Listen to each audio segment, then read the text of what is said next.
Well, hello again, everyone. This is Jeff Adler, continuing my video series. It's been a while. Good to see you all again, whoever's watching. um, Today's topic, I think we're on to chapter 17 here. We're going to talk about the legalization of drugs, specifically marijuana. But before I get into that, I want to try to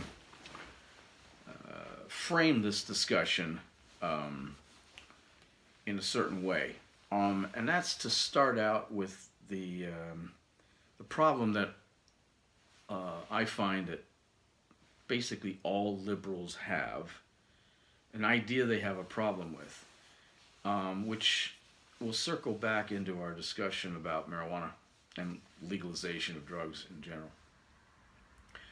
So, liberals basically, what is a liberal? A liberal is someone who tries to get away with stuff. They try to get away with breaking rules and laws. They try to get away with, pushing the envelope, breaking taboos, breaking with traditions. There's nothing about liberty in liberalism. It's all about liberalizing things, trying to get away with things. Because they don't believe in consequences for their actions, self-responsibility. They don't pay attention to the past and history. They don't learn the lessons of that. Everything's about me and now. And as a result, you get liberalism. So liberals are hell-bent on trying to do stuff that they want to do. Damn the torpedoes, full speed ahead. Who cares what the consequences are? This is what we're going to do. And as such, they rarely stop to worry about the effects of the damage they do to themselves, to others, the community, to the culture, to civilization in general. And they couldn't care less either. And one of the reasons is because they have a huge problem with a certain idea. They think that if something can be done, some liberal idea can be accomplished, regardless of the consequences. If it can be done, it's a good thing. In the past, it may not have been able to be done. Now it can. In the past, it may not have been legal to do, and now we're going to try to make it legal. Whatever it is, if it can be done, it's a good thing. But here's the problem that liberals, and I mean almost all of them, have. And that is this. Just because something can be done doesn't mean it should be done. Let me repeat that. Just because a thing can be done doesn't mean it should be done. Now, if more people would think about that before they try to break the laws and break the taboos and push the envelope and all this other marginal, iffy, questionable, controversial things that they try to do, we'd probably be a lot better off in this country and in this society and in the world at large. But they don't, and so we're not. So, if liberals are just trying to get away with stuff, whether they should get away with it or not is always going to be my question. And so let's tie the two ends together. Just because marijuana can be smoked doesn't mean it should be smoked. Just because marijuana can be made legal doesn't mean it should be made legal. And now I'm going to say why. Unlike our liberal friends who just make statements and never back it up, especially when pressed, I'm going to back it up. So, one of the reasons that liberals try to get away with legalization, and it's happening, I know this may be a fight that is lost already, I get that. It's probably a losing battle, but that does not negate the reason for the battle. If something is wrong, say so, and fight it, debate it, argue it. doesn't become less wrong just because a majority of people decide that it's okay. But so I continue to fight against the legalization of drugs, any drugs, all the time, because I think it's just a cop-out. The legalization movement is a cop-out. It's a cheat. We give up. We're tired of fighting it. It's not because there's any proof that shows some demonstrable difference in what we were thinking to now, or some facts that have come to light that suddenly make the whole idea of legalization a good thing. No, nothing has changed. It's just people are just tired of fighting it. Because we on the right are basically just holding a line. We're not moving. It's almost a passive resistance. But on the left, the never-ending push and fight from the left to get away with doing stuff, they are coming at us from all angles. And so the people holding this line, they just kind of get tired and walk away. There's less of us holding the line. And eventually, the line breaks. The liberals move in and get what they want, disrupt the whole thing, and there you have it. They get away with what they want, they get what they want, and we get bupkis. This is how society works, unfortunately, right now. But I'm still on the line, and I'm still fighting. Now, why am I fighting? Why am I fighting against marijuana legalization and the legalization of other drugs that seem to be the call now for, society? And, well, there's a lot of easy answers for this. You don't give up a fight if you know you're right. That's one easy answer. You don't take something that was wrong for a reason and make it suddenly right. What does it show? Another answer is, what signal does that give to people, young people, children, about rules in society? Or one day something is bad, the next day it's perfectly okay. You're sending mixed messages. You're saying that it's okay to break a law because eventually it's probably going to become legal anyway. There's all sorts of messages you can read from taking a step backwards from a position and basically saying what was not okay is now okay. Saying, oh, the government was wrong? Or you were wrong before when you argued against it, now you're for it? Or you're okay with it? Were you wrong then? Were you wrong now? It's like, no. These are easy answers, but they're not the only answer. The answer, like a lot of things, is a lot more complex than that. And it's because it's complex, people don't look at it. They don't look at it, they don't listen, they don't read, they don't research, they don't invest any time to find out what's really behind all this. And more importantly, they try to take other easy way outs to rationalize the move that they want to make into legalization. And one of the major rationalizations is, why is alcohol, for instance, which is so far and above worse than marijuana, legal, and marijuana isn't legal? I mean, it's a silly question, a silly reason or rationalization, but liberals are not anything but people who rationalize. We know this.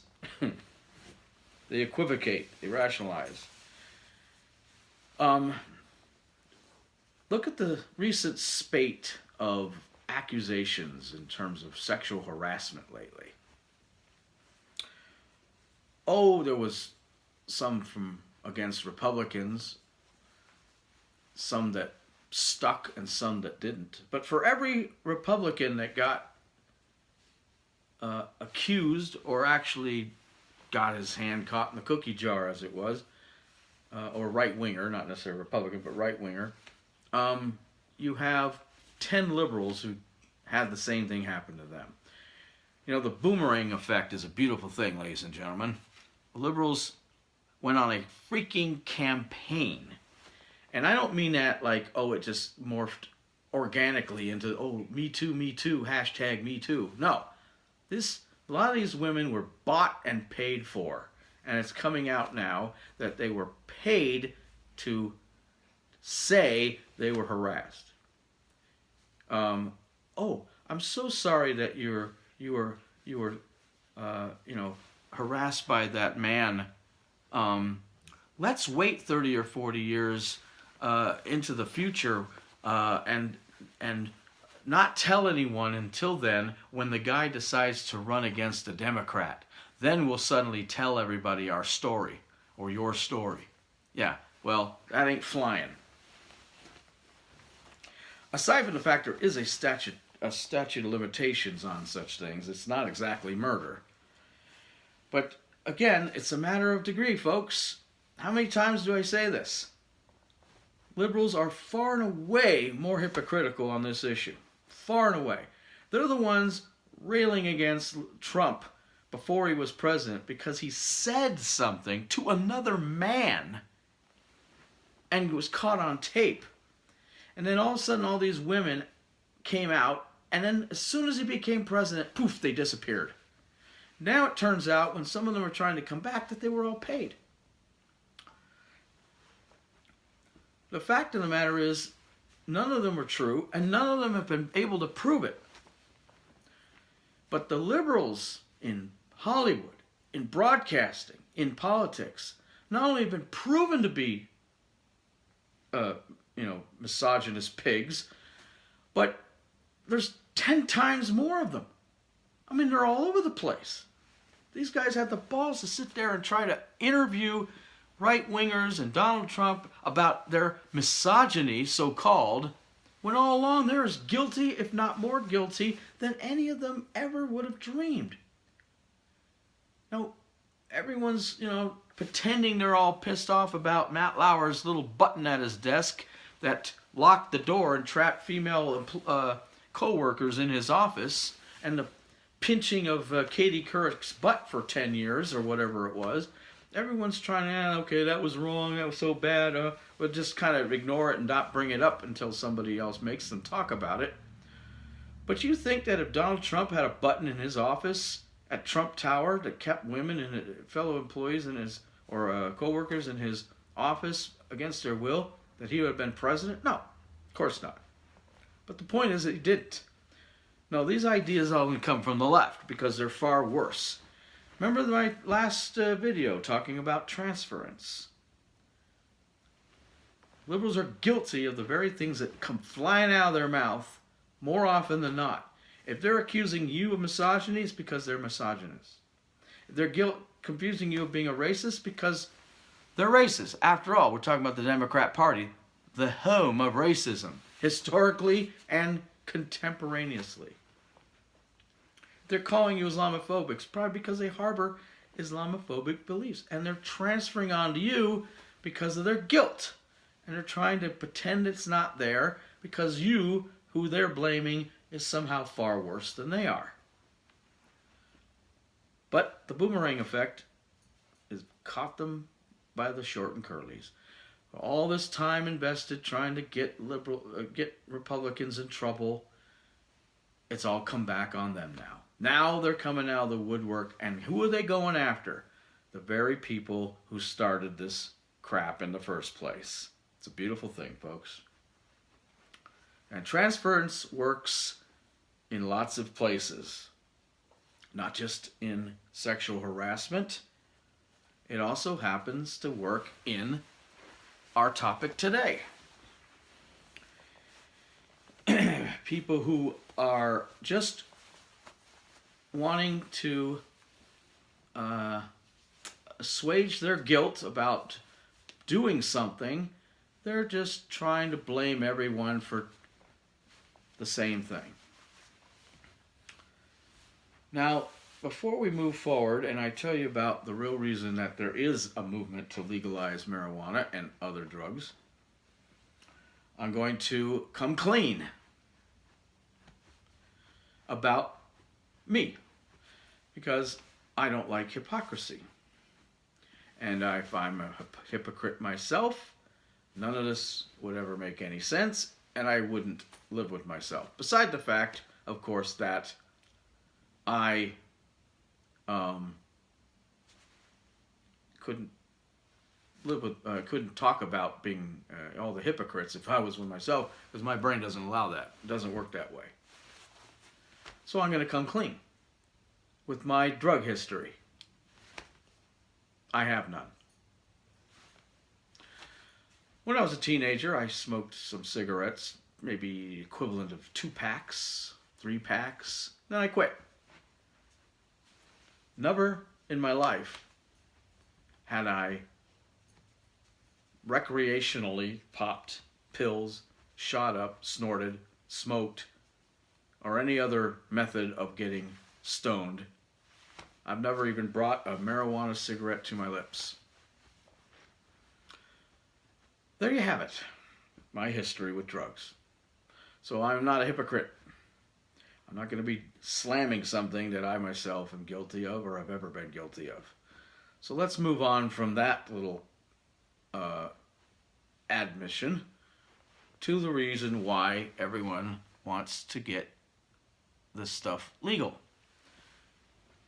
Well, the lie is they're all doing it for the sick people, medical marijuana.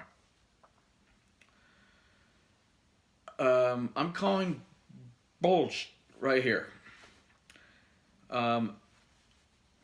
Legalizing marijuana is no more about sick people than Obamacare was about the uninsured, for instance. As we learned, Americans, for every American that got on Obamacare who was not previously insured, an equal amount of them got off of Obamacare because they were either forcing them to buy something they didn't want, like catastrophic insurance for people who were 21 years of age, who did not want to spend that kind of money, money that was more expensive every year, on something they didn't think they needed at 21 years of age. And so Obamacare failed. They couldn't get enough young people to get on to pay for the old people, which was just another way of transferring the wealth from one to another. The problem was the young people, A, didn't want to do it. They were too healthy. And 2, they didn't have the wealth. They'd rather pay the fine and say, screw you, Obama, than to get on the Obamacare registries. They also try to make it about the big bad insurance companies. The big bad insurance company had nothing to do with the problems with Obamacare or with insurance. It was the laws. They didn't allow portability. They didn't allow competition from state to state. That had nothing to do with insurance companies. And to the fact that it did, all it had to do is have the law change. A couple of things could have changed. Minor things that not require control of 6% of the American GDP of the United States, and we wouldn't have been in this mess. No, Obamacare was about one thing and one thing only. It was about the legalization it was about the nationalization of healthcare. It was to take one big, giant, broad jump in that direction. And it did. We are closer to single-payer national health care than we have ever been. All because of Obamacare. And that was the goal. Very much like lots of slippery slope things that the liberals try to foist on us, they often know, as I mentioned in previous videos, they can't just jump ahead to where they want to be. They have to take it in steps, or Americans will reject it because they'll see it for what it is. Obamacare was a wolf in sheep's clothing, and it was national health care incrementally. And when I get back to part 2 here, I'm going to tell you what the legalization of marijuana is all about. See ya on the flip.